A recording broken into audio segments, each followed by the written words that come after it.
Imagine, ladies and gentlemen, just think. Imagine who is the dearest person in your life. And imagine a doctor, a qualified doctor whom you trust, comes to you and says, this dearest person of your life is now disabled, and that's the way it's going to be till the end of his life, and there is no cure. Ladies and gentlemen, that's exactly what happened to me on the Christmas Eve of the year 2002, when a neurosurgeon pointed at my 2-year-old son and he said, he has a lifelong disability and there's no cure. Let's just leave it there. So what was happening till that time in my life? Well, it was good, perfect, happening. I passed out of the National Defense Academy, had joined the Navy. I was a commander, 15 years of service, 3 golden stripes here, braided cap, saluting, sailing ships, Indian ports, foreign ports. I wanted to be an admiral. As we speak, my course-mates are vice admirals today. I had cleared my staff college, was going to Wellington, everything good. And my wife, the director of sales of the Taj group of hotels, the corporate race, presentations, meetings, FAMs, deadlines, everything was fine till then. Till this doctor said those few words and the world came crashing down on us. Let's just leave it there. We ran. We ran from one doctor to another, to one hospital to another, saying, what's wrong with our son? They said, it is autism. Autism? They said, yes, this is a neurological disorder. It's a lifelong disorder. Persons with autism may have severe communication and social skills, which may go wrong. They may have dyslexia, dysgraphia, dyscalculia. They may have attention deficit. They may be hyperactive. They may not be able to study. They may not be able to speak. They may not have friends. They may not even get married. And we said, are you kidding me? Is that what's going to happen to our son? And they said, yes. He's going to be dependent upon you all his life. Let's just leave it here. The Navy had taught me never to give up. Never look back. Always look forward. And so we started scrambling. Dozens of blood tests going to Geneva, urine test samples going to Europe, wires plugged all over his brain, one test after another and after another. For the first time, ladies and gentlemen, I prayed to God that something wrong should come out in one of those tests. Because if something wrong would come out, I would know what is wrong and probably I'd fix it. But nothing like that happened. And then began the race for finding a school. He was 3 years. One school to another, to another, to another. In this very NCR, I went in my white uniform and saluted founders, directors, principals. Special needs? No school. Really? Yes. Days were different then.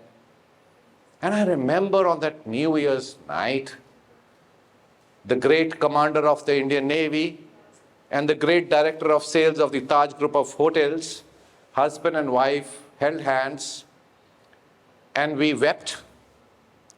And then we remembered the Navy had taught us never to surrender before a fight, to take the last man home even if you have to hoist him on your shoulders.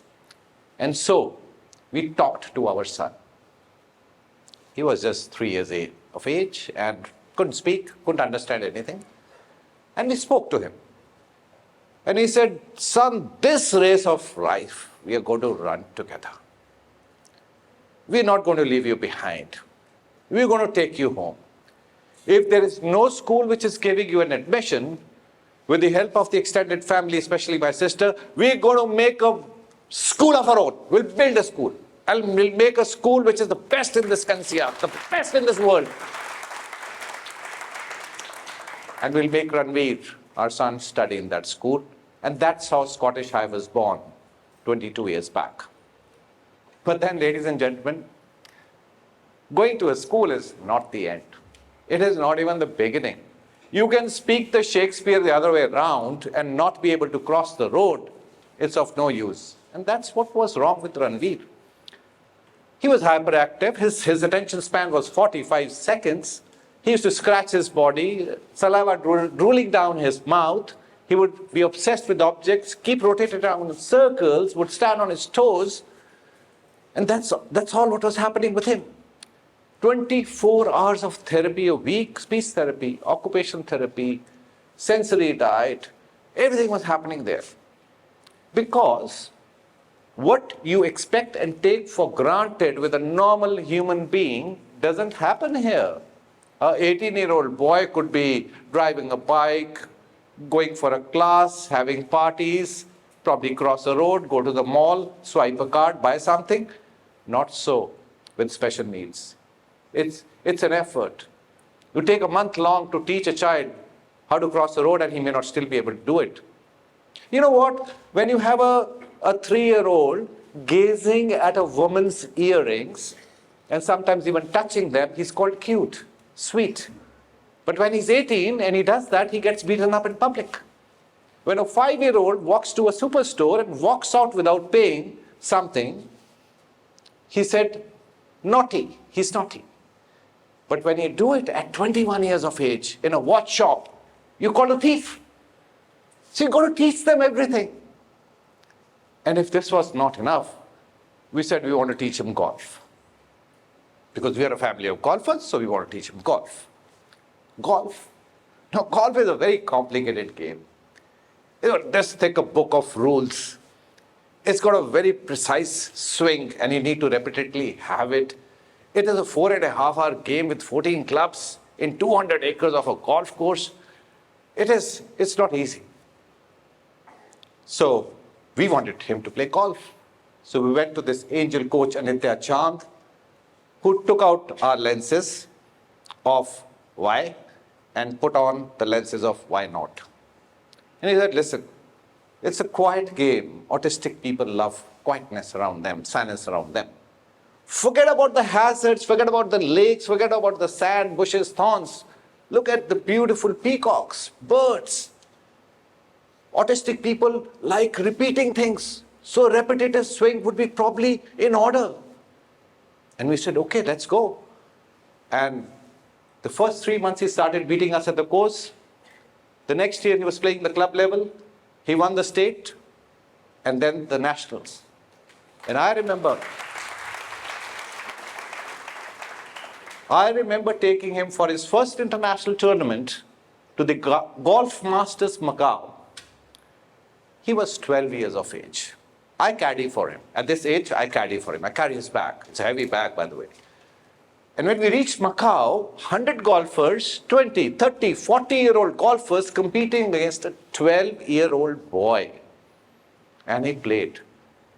And he got 2 gold medals and the trophy. And when we flew down, the Air India pilot announced his name, and when we landed in India, and there were these 100 reporters all garlanding and picking up on his shoulders, for the first time, ladies and gentlemen, I saw a gleam in his eyes. I saw self-pride. I found self-respect. I found that he was proud of himself. And then there was no looking back. 2015, Los Angeles World Games, he got a gold for India. 2019, Abu Dhabi, he got a silver for India. Berlin, 2023, he got a gold for India in the World Games.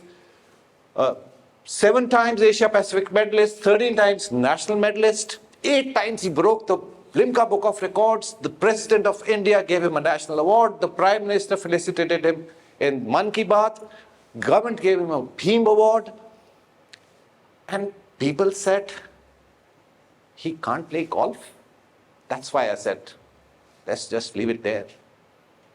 Ladies and gentlemen, I have never been invited by Virat Kohli, Sachin Tendulkar, Smriti Irani, Boman Irani, Amir Khan, Sunny Deol, for even a cup of tea. And he has been called to be felicitated. He's the brand ambassador for Greg Norman, the great golfer and his company, of Earthy Tales, of Blue Parrot of New Anchor. He's been called by IIT Ahmedabad, Microsoft, Grant Thornton, Tata's for motivational speaking. He just gave a TED talk at the Delhi University 2 months back. A TED talk. Yes, ladies and gentlemen, at 5 years of age, he was mute. He would blow a candle to say pa, and another candle to say pa, to learn pa, pa. That's the first word he said, pa, pa, at 5 years of age, giving a TED talk. And then people said, he won't be able to speak. Let's just leave it there. Ladies and gentlemen, this story is not about Ranveer. It's not about golf. It's not about autism. It's not a father and son story. This story is a story of the resilience of the mind. This is a story of the silent power of belief. This is a story of ability overpowering disability. So when all of you, any one of you, meets a disabled person in your classroom, in your college, in the mall, at your workplace, at the airport, walk up to that person and tell yourself in your mind, this person is not disabled, because there must be one ability in him which will overpower all his disabilities. And I'm sure you will find that ability. Try finding one. And this time, I hope you will not leave it there. Thank you, ladies and gentlemen.